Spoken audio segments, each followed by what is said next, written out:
From now on, we'll manage the house ourselves. You need to find another place to live. My brother and his wife, with my mother's support, want me out, treating me like an obstacle. Do they realize I've been covering the living expenses? It's surprising they'd be so disrespectful. In my head, I decided to take action. I'm Carrie, a 30-year-old woman living with my parents. After college, I tried to make it in the outside world, but found it tough. Initially, I searched for jobs while getting unemployment benefits. Later, I discovered remote work and became a freelance engineer, using my scientific skills. Starting with small projects, I earned modest income but gained valuable experience. Working from home allowed me to make enough money without dealing with people too much, boosting my confidence. I progressed steadily, taking on larger projects, and my income grew. After a year, I earned as much as a regular company employee. The issue is, my parents, especially my old-fashioned mother, struggled to understand my work-from-home setup despite my detailed explanations. My father gets it, but my mother fears what she doesn't understand. No matter how many times I emphasized my commitment to my job, my mother would say things like, "How long will you stay home? I initially thought it was for your mental health, but it's been over 2 years. You should try working outside more." Despite my sincere explanations, she didn't quite grasp it. She often suspected my online work, saying, "You're just doing something online." How could I make her understand? Even with emails from clients and my salary statements, she wouldn't accept my lifestyle.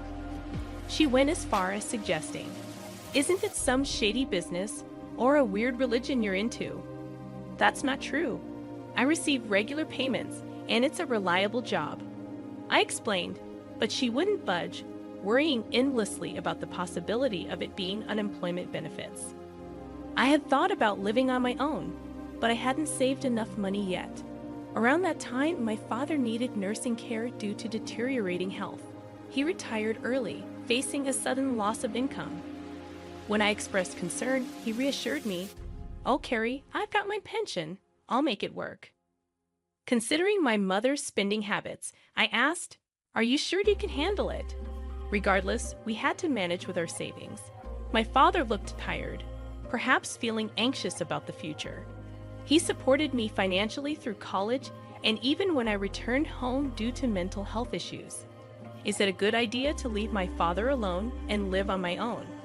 My mother was also puzzled by my father's sudden condition. Wanting to give back, I decided to stay home and support the family. "Don't worry, Dad. I'll take care of things from now on." "Oh, really?" My surprised father questioned. "But I can't imagine you have that much income." "Don't worry, Dad. My current income is stable." To reassure him, I showed my bank account information.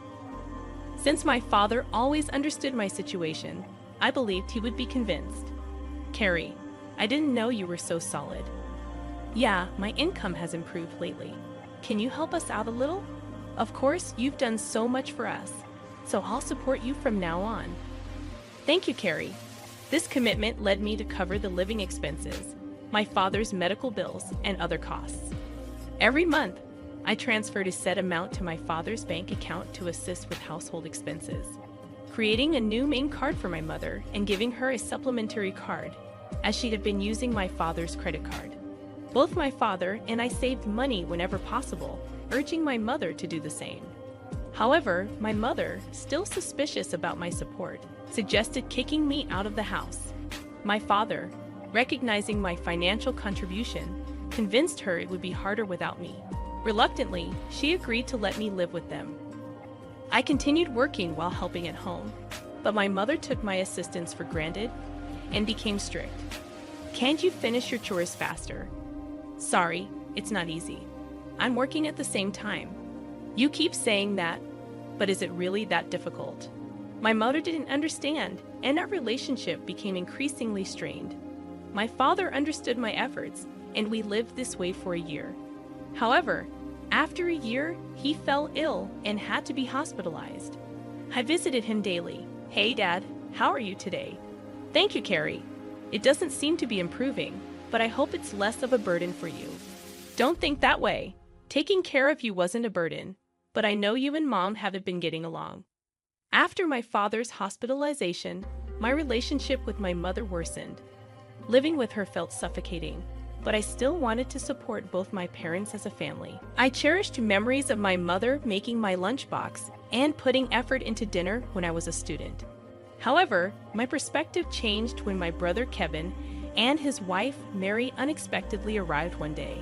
My mother seemed to have invited them without telling me. My brother announced, "We're going to live here now." I was shocked and asked why. He explained, "Mom was worried. She thought it might be tough for you to live here alone while Dad's not around." Surprised, I turned to my mother, but she avoided eye contact. My brother added, "We'll support you, Carrie."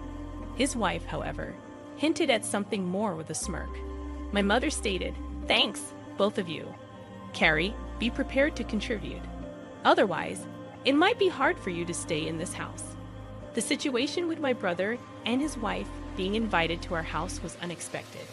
My brother, with a degree from a prestigious college, worked for a solid company, presumably earning a good salary. However, I was also dedicated to my work. Could they manage without me? A new chapter of living together began. Living with them turned out to be more challenging than I thought. "Carrie, why aren't you up yet?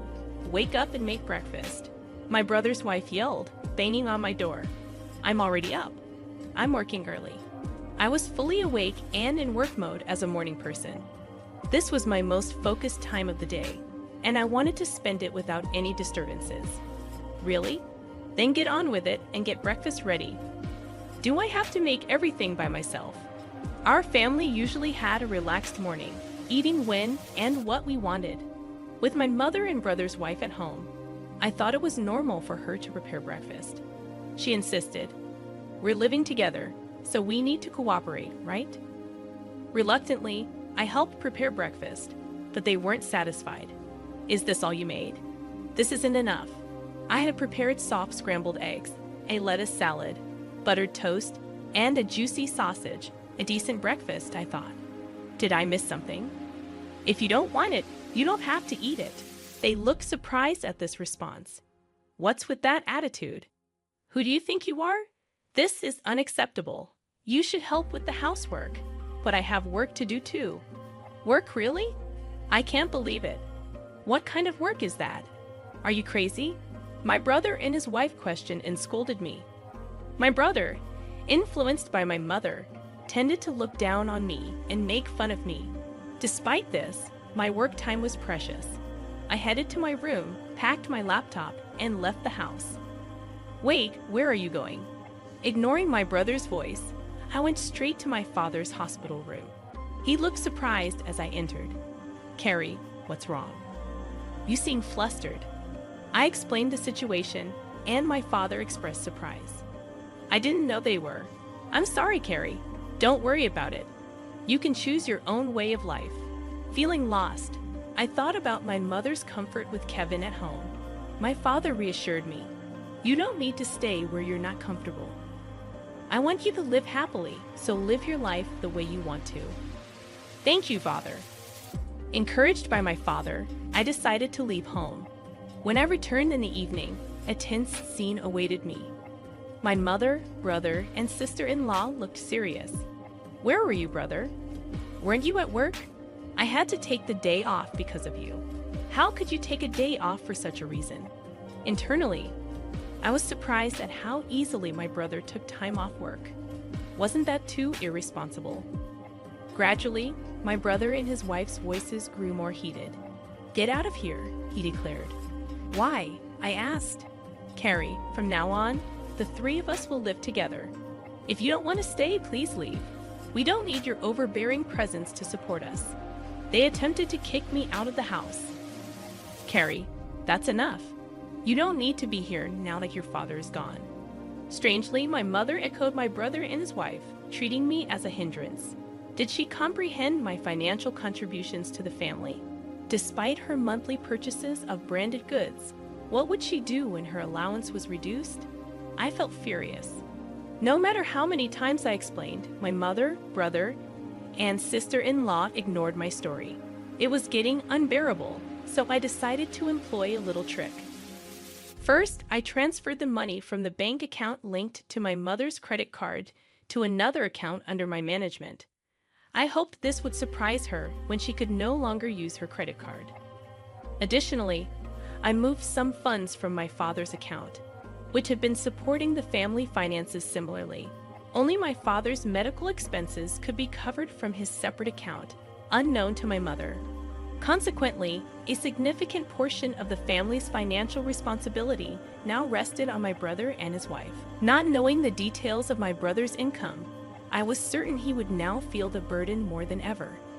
After completing all the necessary formalities, I packed my belongings and declared, "I'm leaving this place." My mother, brother, and sister-in-law looked surprised at my words. Despite their constant harassment, they didn't anticipate that I would actually take action. But as I observed their expressions, it seemed like they were enjoying the situation. "You're finally leaving. I've never seen such a troublesome person. You won't be coming back, will you?" Their relentless belittling was unbelievable. "Of course not. Don't contact me." They smiled as I left, but what would they think after I departed?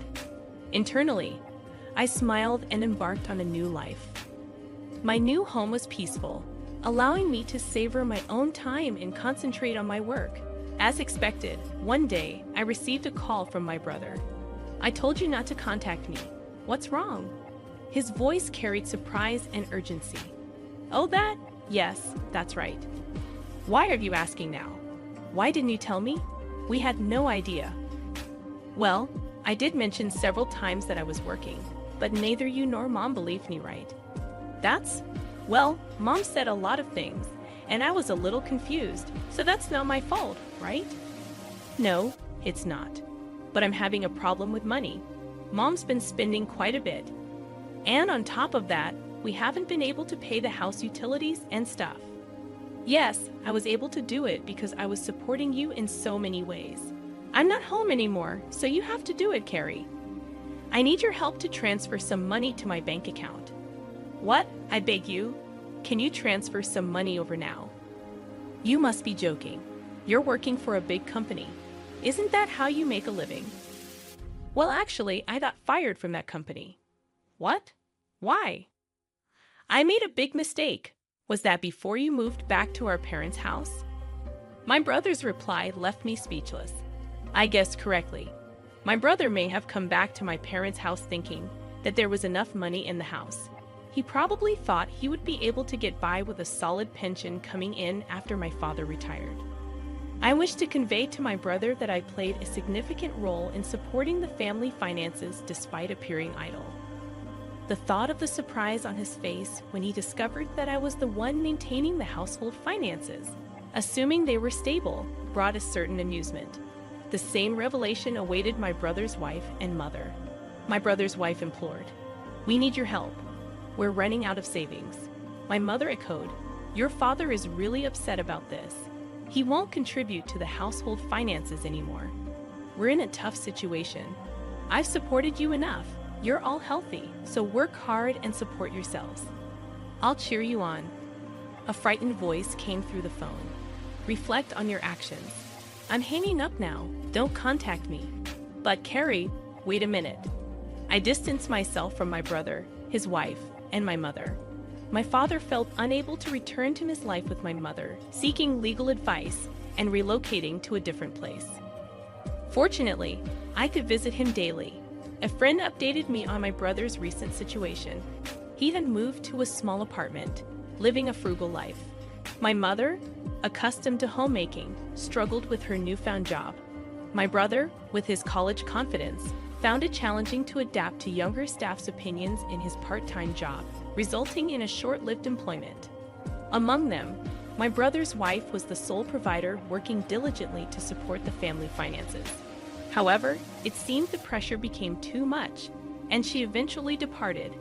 Now my brother and mother are reportedly working hard together. Despite their efforts, my mother's tendency to overspend persists, and her debts continue to mount. I am concerned for her, but unfortunately, I can no longer offer assistance. I am currently putting in a lot of effort in a comfortable living space. My income is gradually increasing, and I'm contemplating trying something new. I aspire to visit my father daily and spend more time with him to witness his cheerful smile.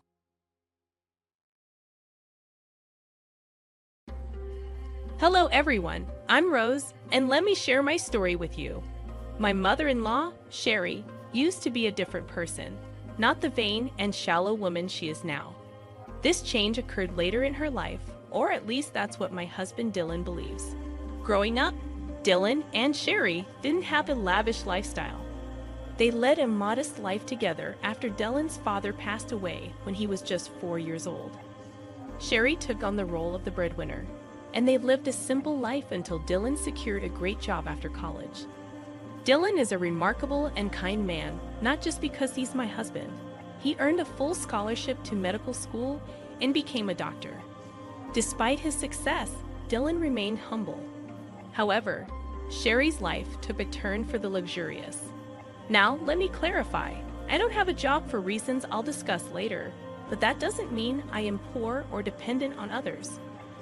Unfortunately, Sherry got the wrong impression of me when we first met. Whether it was my clothes or mannerisms, something repelled her. On our first encounter, she said, "Dylan, is this the girl you've been raving about? She's so plain and average. Why would you choose someone like her? Does she even have a job?" My name is Rose, and no, I don't have a job. However, Sherry assumed that meant I was planning to trap her son and drain his money. She labeled me as a gold digger and a parasite, making baseless assumptions about my character. Dylan defended me, but the argument escalated and we decided to leave. During our journey home, Dylan apologized for his mother's behavior, acknowledging that she had crossed a line. He reassured me, saying his mom no longer knows how to act like a sane person. Although her words hurt, Dylan asked me not to mind them. Yet I couldn't shake the feeling that being comfortable around Sherry might be a challenge. After all, she's the only parent Dylan has left. I decided to step back. We don't have much extended family, and completely cutting her off isn't feasible. I won't push you to be friends with her, but can you at least be civil around her? I can act respectfully towards your mom, Dylan, but I doubt she'll reciprocate. Don't worry, Rose. I'll keep her in check. If she crosses the line, we can consider reducing contact. I love my mom, but I love you too. I won't let her harass you for no reason.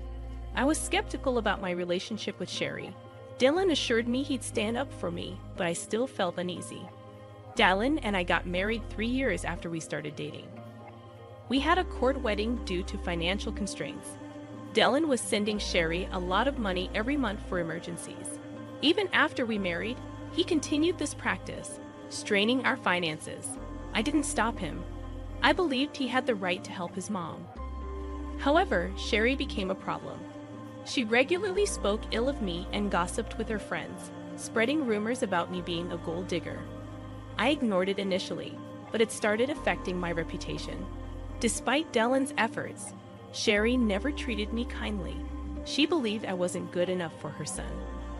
Surprisingly, one day, Dylan told me that his mom wanted to invite me to a small party she was hosting. I was skeptical since she disliked me. Dylan assured me that she promised to improve and wanted me there. It seemed odd considering her recent financial struggles, but Dylan believed she managed somehow. I agreed to go, despite my concerns about her behavior. Dylan hoped his mom was making an effort, so I decided to keep an open mind. I truly wanted us to mend our relationship and become friends. I had serious doubts that Sherry would ever consider being friends with me, despite my willingness to be civil and make an effort for Dylan's sake. It seemed that Sherry had little regard for his happiness. Despite my skepticism, I decided to attend the party, eagerly waiting for Sherry to provide details. Sherry texted me the next day, and I assumed she was extending the invitation. However, her message took an unexpected turn.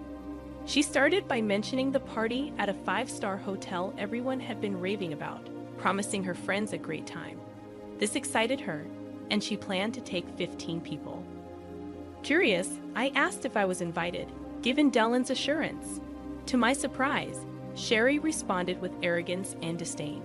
She made it clear that I was not invited, emphasizing the exclusivity of the event due to her wealth, family status, and the supposed classiness of her friends. I was taken aback and confused, as Dylan had genuinely believed Sherry was extending an invitation. I expressed my assumption, only to be met with Sherry's condescending remarks, stating that I wouldn't understand the intricacies of planning such an event. I decided to maintain my dignity, acknowledging her message and clarifying that I wouldn't attend if I wasn't wanted. Sherry reiterated her stance, emphasizing her class and status, while I resisted the urge to respond with anger. Disappointed and hurt, I chose not to share this with Dylan. Instead, I patiently waited for the day of the party. Sherry, oblivious to the emotional impact of her actions, sent me a picture showcasing her and her friends in designer outfits, flaunting their status on social media. I refrained from responding, choosing to focus on my work and patiently await the unfolding of events. After about 3 hours, I received a call from my dad, and here's a confession for you all. My dad owns the hotel where Sherry was hosting her party. Sherry had no clue about this. 3 years ago, I inherited a substantial amount from my grandfather, which I invested in my dad's business. Now, I receive a share of the profits from the hotel and other family-owned businesses. Despite coming from a well-off family, I prefer not to broadcast it, and that's why Sherry was unaware of my background. She also had no idea about the high cost of the 5-star hotel and its restaurant. Sherry let her friends order without checking the menu or prices, resulting in a hefty $2,000 bill. This turn of events was the perfect opportunity for revenge. My dad called me to inform me that Sherry was at the hotel, having amassed a $2,000 bill. She was now asking for a 50% discount, claiming she was short on cash. My dad sought my advice, as Sherry's party had been rude and entitled, upsetting the staff. As expected, I shared my frustration with my dad, recounting how Sherry had boasted about the party to mock me for not being invited. The irony was not lost on me, given that she couldn't even afford the party she was flaunting. My dad expressed his understanding of the situation and shared the challenges faced by his staff due to Sherry's behavior. I saw an opportunity for revenge and suggested making Sherry and her team wash the dishes, clean the entire kitchen and the floor, given their insulting behavior. I wanted to extend this revenge to include Sherry's team, who had also mistreated our staff. If Sherry tried anything foolish, my dad could call the cops on her. My dad laughed at the suggestion, giving it a big thumbs up. He even offered to share pictures of the event. It seemed like the perfect chance to turn the tables and teach Sherry a lesson about humility and respect. When it happened, I would have relished seeing Sherry face the consequences of her actions. My dad promised to follow my suggestion and hung up. An hour or so later, he sent me pictures of Sherry and her friends washing dishes and wiping the floor at our restaurants. Dad also shared that when Sherry saw him as the restaurant owner, she looked relieved. She began telling him that she knew the owner and they would get out of the situation. To her surprise, Dad instructed her to clean his restaurants. She was dumbstruck for a while, and when she started to protest, Dad reminded her that since she didn't consider me family, he didn't consider her family either. It was a hilarious turn of events, and though I wished I was there, I did get some good pictures. After a while, Dylan came home looking visibly upset. I could tell he had heard from Sherry about what happened, and I knew she must have given him a twisted account of the events. He approached me, questioning what he'd heard about my dad making his mom clean the restaurant dishes. I explained to Dylan that it was the usual norm for us in such situations. Sherry had gone to our restaurant, racked up a $2,000 bill, claimed she didn't have more than $1,000, harassed our staff, and her party had been a nightmare. I believe this punishment was fitting. Dylan seemed surprised and questioned who Sherry had taken with her and what they ordered. I informed him that she took 15 people, and they ordered a lot, especially the fancy items. He expressed disbelief, as Sherry had told him she was taking only 4 people and had invited me, but I declined. I clarified that things didn't happen that way, and I showed him the text messages from Sherry. Dallin requested the bills and asked me to show him the texts, wanting to understand the situation better. I showed Dylan all the texts, and my dad sent him the bills. I'd also presented some pictures to illustrate the scale of Sherry's party. Dallin grew extremely mad when he saw everything. He called Sherry, asking her what was wrong and why she hadn't told him the full story. Sherry claimed she only mentioned being short of cash, and I must have given him a different story to sabotage her. Dallin confronted her, pointing out that she declined my invitation and insulted me by saying I wasn't classy enough for her. Sherry tried to brush it off as a harmless joke, but Dylan wasn't buying it. He questioned her spending thousands of dollars taken from him on friends while insulting his wife. He called her out for her actions, stating that spending $2,000 on food and drink wasn't a small matter. Sherry was left trying to justify her actions, while Dylan expressed his disbelief at her behavior. "I made a mistake by giving you money whenever you shared stories about needing it, Mom." "Well, guess what? I'm not giving you any money again. But Dylan, you've been so supportive for so long. You can't just stop now. It was a one-time mistake." "Dylan, why are you overreacting?" "No, Mom, I am not overreacting. This is not a one-time mistake. If you can't even consider my wife as family, I don't want anything to do with you. I always thought you would change your mind, but you never did. I'm not paying you to insult my wife and call her classless while she sacrifices a lot to support you. This ends now." Dylan didn't listen to Sherry anymore. He hung up on her and blocked her number. He also apologized profusely to me for being mad at me without knowing the full story. I forgave him because, well, he did stand up for me. We had a serious discussion about Sherry and jointly decided that she will no longer be in our lives for now. Yes, Dylan is now a wealthy man, but he knows to stay humble. He found Sherry's behavior completely unacceptable, especially because it was directed towards me. I agreed with the fact that it was very unfair to me, and I was all set to remove her from our life for good. In the next few days, Sherry reached peak madness. She realized that her own actions may have damaged her relationship with her son for good, sending her into a horrible panic. She showed up at our house and demanded to speak with Dylan. Slowly, her demands turned into begging after she was turned away from the door every time. Yes, Sherry worked and earned some money. However, it wasn't enough for the high-end lifestyle she had gotten used to all these years. Dylan had stopped giving her money entirely. Instead, he invested some of his funds into my dad's business to help him open new hotels and restaurants in the neighborhood. We do plan on expanding our hotel business to bigger cities, but we'll have to see what the future holds. Since Dylan stopped sending her funds, Sherry had to downgrade her lifestyle significantly. She was struggling to keep the rented condo with her own money and ultimately decided to end her lease. She has now shifted to a small one-bedroom apartment and doesn't have any money to spend on extras after all the bill payments. How do we know this? She emails us about it. Of course, she still downplays her behavior and acts like we are overreacting. Suffice it to say, she will be out of our lives for a while now. Just a month ago, I found out that I was pregnant. Dylan and I are overjoyed and busy planning everything before our baby comes. To be honest, I'm glad that my child won't be around shallow people like Sherry anymore. But if the time comes, I will make sure my dear mother-in-law doesn't get to fill my child's head with nonsense. For now, please wish us luck so that we can be good parents to a healthy child.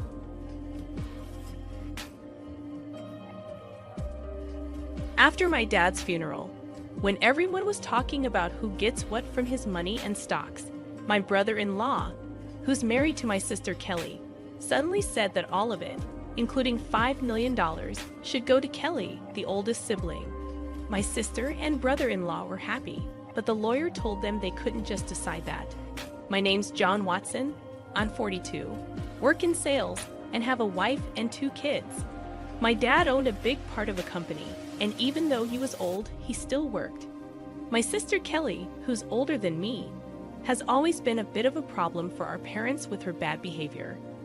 My sister, who's now in her middle years, still doesn't have a steady job and just lives her life however she wants.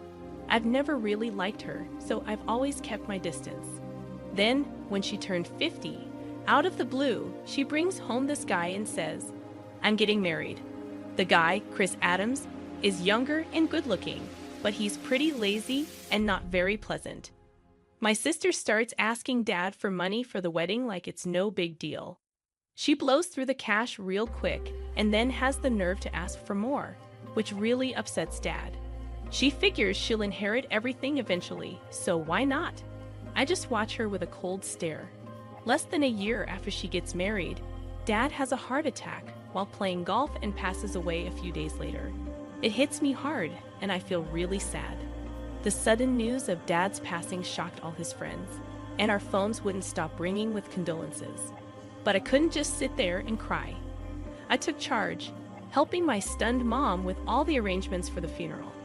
As usual, my sister was nowhere to be found, off doing her own thing. After the funeral, utterly exhausted, Mom and I finally got a chance to catch our breath. But the very next day, a lawyer showed up at our door to talk about Dad's will. Mom and I already knew what was in it, but my sister and her husband barged in, clueless about the whole thing, and dropped a bombshell. All of Dad's stocks and the $5 million inheritance will go to my wife, the oldest daughter. So, hands off. Mom and I were speechless at their audacity. "We did it, Kelly. Now we're set for life," cheered my brother-in-law, fist pumping with joy. The lawyer, clearly surprised, spoke up, "Hold on a minute." As my sister glared, the lawyer gave them a stern look and said, "Kelly, you're not entitled to any inheritance." My sister and her husband were stunned, protesting, "That can't be right. Kelly's the oldest daughter, she should get everything." It was clear my brother-in-law had been banking on that inheritance, assuming my sister would get it all. Their expressions shifted as the lawyer spoke softly. "Did you not know? Kelly is not Mr. Watson's biological child." Suddenly, my sister's face paled, her eyes darting to our mother. "Mom?" Our mother wore a complex expression. While I had always known my sister was a half-sibling, it seemed she had been kept in the dark. She began shaking our mother, almost frantic. "Mom, what does this mean?" "Kelly, you're from my previous marriage," our mother muttered, shaken by my sister's grip. My sister, who had often teased me about being the favorite child, now wore a stunned expression. But if she was legally adopted, she should still have inheritance rights. My brother-in-law interjected, his voice rising. "Isn't that so, Kelly?" "Yes, that's what I thought," my sister replied. But our mother shook her head. There had been no legal adoption. Both my sister and brother-in-law seemed incredulous. "That can't be. I'm the oldest daughter. Even Dad said so." My sister's anger turned towards me. "I won't let you take everything," she snapped, to which I responded, irritated by her entitlement. "After all the support Dad gave you, you still say that? Be quiet." "I'm his rightful heir." My sister and brother-in-law protested. But what's wrong with a father supporting his daughter? I sighed, feeling the weight of the situation. While it's normal for parents to support their children, my sister had been using my father's money to settle debts and deal with various troubles. Mrs. Watson, John, who had been silent until now, suggested, "Why don't we let Kelly see the will too?" "The will?" "I have no idea about that," my sister panicked, although it was her own fault for not paying attention. Dad wanted us all to discuss the will's contents when he made it. But my sister brushed it off and went out to play instead. When I pointed this out, my brother-in-law gave her a fierce glare. "What were you thinking?" This was important. Faced with the question of what to do next, they agreed to hear it.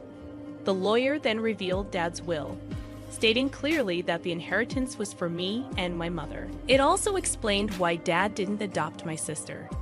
Initially, he intended to, but he grew disappointed with her behavior towards me, her half-brother, and her reckless spending as she got older.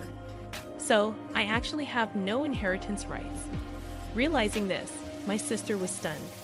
"Damn it! What now?"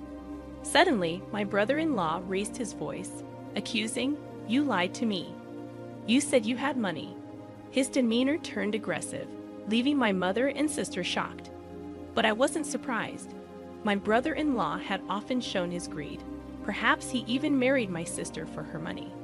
"Kelly, don't come back until you've got some money," he commanded. "Wait, Chris? What do you mean? I thought I was going to be wealthy. What a letdown." Roughly pushing past my sister, my brother-in-law stormed out of the room. Left behind, my sister glared at us, her face red with anger, and cried out to our flustered mother, "Mom, why didn't you have me adopted? It's not fair that only you get the inheritance. I should have gotten something too. But you didn't handle it right. This is awful, Mom," she sobbed, making a scene. I was taken aback by her outburst, but the lawyer seemed unfazed, perhaps accustomed to such drama. "Why does he get everything?" "Because I'm Dad's son," I responded, and my sister's eyes filled with anger as she lunged at me, shouting, "You! It would have been better if you were never born." I thought to myself that even if I hadn't existed, Dad would likely have made the same decision given my sister's character. Before I could say anything, the lawyer calmly intervened. "Kelly, if you continue like this, it will involve the police," making my sister flinch, possibly recalling her past shoplifting incidents. "Kelly," our mother called out, tears in her eyes. 6 months had passed, and the inheritance proceedings went smoothly without any hiccups. Though my sister and brother-in-law grumbled for a bit, the lawyer's efficient management left them with no room to meddle. My mother gave my sister some money, but I refrained from commenting on it. What bothered me most was their sudden disappearance with the funds, displaying their blatant gold-digging behavior, which left a sour taste in the mouths of our relatives who were aware of the situation. One day, I took my mother, wife, and daughter out for a meal.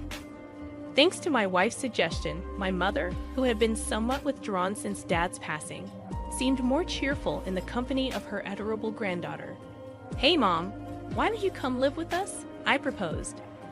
"But you know Kelly might drop by sometimes. She only shows up when she needs money, right? Don't be too accommodating with her," my mother hesitated. Her reluctance was understandable, given that my sister is her biological daughter. Plus, if our family moved into the family home, my sister might stir up trouble again.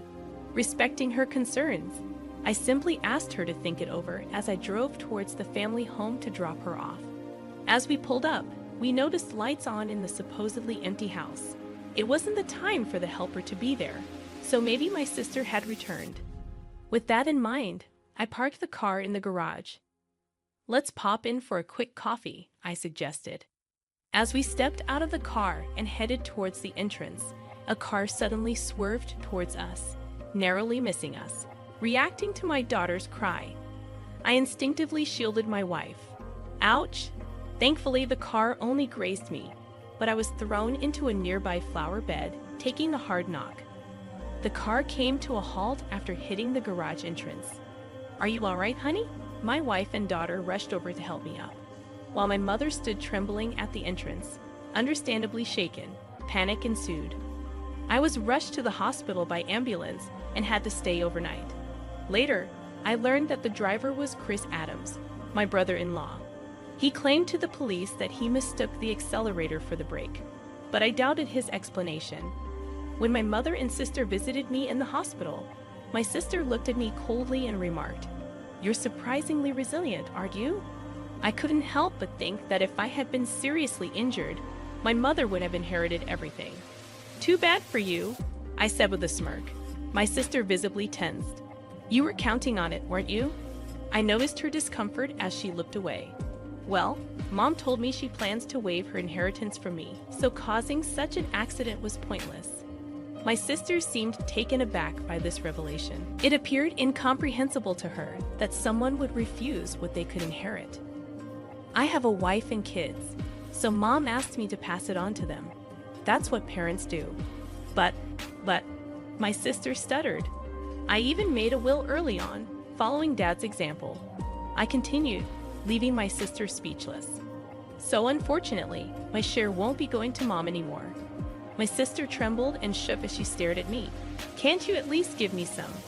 There's $5 million, right? When I firmly refused, my sister's face contorted into a furious expression as she grabbed my collar. Give me half. I'm your sister. I regarded her with pity as she continued to scream in an unsettling tone, perhaps driven to madness by the prospect of the inheritance. Don't you realize that your greediness would disappoint, Dad? My sister's face flushed with anger as she reached for my throat. Kelly, what are you doing? My mother returned, her voice raised, as nurses arrived to escort my sister out. Although my mother seemed inclined to defend my sister, it was clear that my sister had directed insults towards her too. Where did I go wrong in raising her? It was heartbreaking to hear my mother say this with sadness in her voice. Shortly after, my mother fell ill. As her condition worsened, my wife and I stepped in to assist with transportation and household tasks at the family home. This seemed to upset my sister, likely because she had encountered my wife during her visits to ask for money or had heard about our help from our mother. One day, my sister called me abruptly. From now on, we'll take care of Mom. You two don't need to come, she declared. What's this all about? I tried to reason with her, but my sister didn't listen and hung up, claiming it was already decided. I confirmed with my wife, who had received the same message and been dismissed. Concerned about my sister's lack of experience in caregiving or household duties, I quickly reached out to my mother. Surprisingly, my brother-in-law had some caregiving experience. At that point, my mother was still quite independent, so it seemed manageable for the time being. I felt a bit relieved. However, within a month, my mother was rushed to the hospital by ambulance due to a medication dosage error. She appeared alarmingly frail when we arrived. The doctor was puzzled. My mother had never made such a mistake before. While my wife stayed with her, I went back to the family home, which was in disarray. The fridge was empty, despite my mother's love for cooking, and it seemed the hired help had been canceled without discussion. I felt ashamed for even considering trusting my sister and was furious.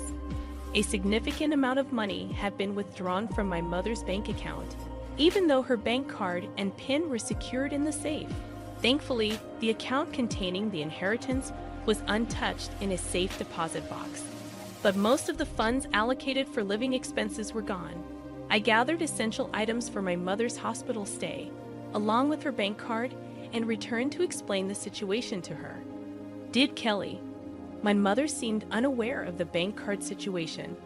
However, when I inquired about the medication error, she looked somber and confessed that it was prepared by my brother-in-law.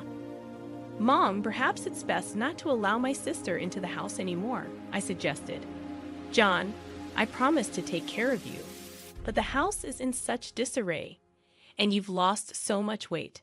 Have you been eating properly? My mother's words weighed heavily on me. Mom, you should come live with us. I'll build a home where we can all be together, I proposed, causing my mother to break down in tears. However, her health continued to deteriorate despite the doctor's efforts. Perhaps the incident with my sister had weakened her heart. She never recovered and eventually passed away, almost as if following my father. Upon returning to the family home to make funeral arrangements, I discovered that all the valuables had vanished. It appeared my sister and brother-in-law had taken them in their desperate pursuit of money. Standing amidst the empty rooms, I was first shocked and then consumed by a fierce anger. I vowed to hold them accountable for their actions. The day after my mother's funeral, my sister and I were scheduled to meet with the lawyer, presumably to discuss the inheritance. Too bad. Mom's inheritance rightfully belongs to me, her daughter, my sister boldly declared. I couldn't help but chuckle at her statement, as it seemed she was gravely mistaken. Let's see what the will says, I suggested. As the lawyer unveiled the will, my sister's face drained of color. No, this can't be. Kelly is not entitled to inherit anything. That's Dad's final wish, my brother-in-law exploded. However, the lawyer calmly reiterated the same statement. This is absurd. Kelly is that old woman's biological child. My brother-in-law erupted, sweeping items off the table in anger. You can't deceive us. Give us the inheritance now. Chris, did you try to harm my mom? I confronted him. He shot me an irritated glare. "What? I never did such a thing," he retorted. "Then why was there a mistake with her medication?" I pressed further. My brother-in-law scowled in annoyance. "Who cares about that, John? It's outrageous that we're not getting any inheritance," my sister interjected, seemingly losing her composure. "What have you done?" I asked her, stunned. It seemed she hadn't rushed over after hearing about our mother's passing, but had been banking on the inheritance to cover her expenses. "Tell me this isn't true. I'm getting nothing," my sister demanded of the lawyer. Well, the lawyer began, carefully explaining the legal distribution of the inheritance. However, after deducting the amount my sister had withdrawn and the items she had sold, there was almost nothing left. She scratched her head in frustration. This outcome was reached after consulting with the lawyer in advance, I interjected.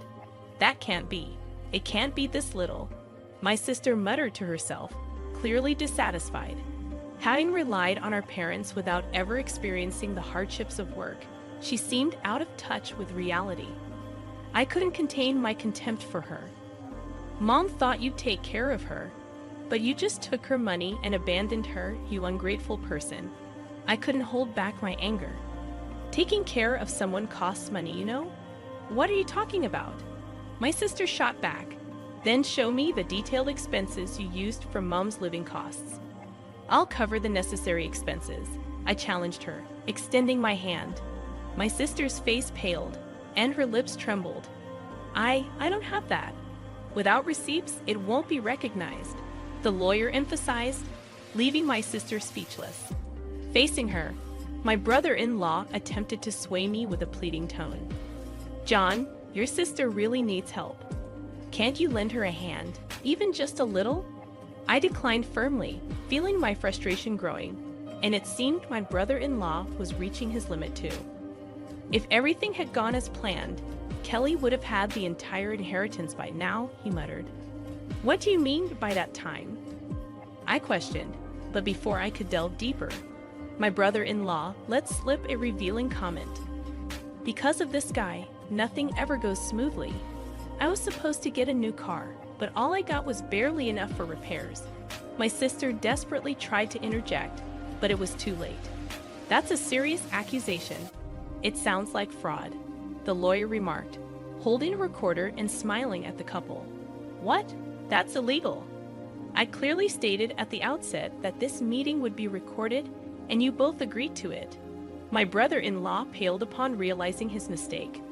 Turning to him, I declared, "Chris, I'll be pressing charges for that accident." "Don't be absurd. There's no evidence. You've just provided the evidence yourself." My sister burst into tears and shook my brother-in-law in frustration. "You fool, it's all your fault. What are we going to do now?" Eventually, my brother-in-law faced criminal charges. His previous offenses also came to light, leading to his detention by the police. My sister, implicated as an accomplice, received a lesser sentence. However, unable to afford her rent, she sought help from relatives but was rejected by everyone. As for me, I continued to work diligently without relying on any inheritance, finding solace in the dividends from stocks as a small pleasure.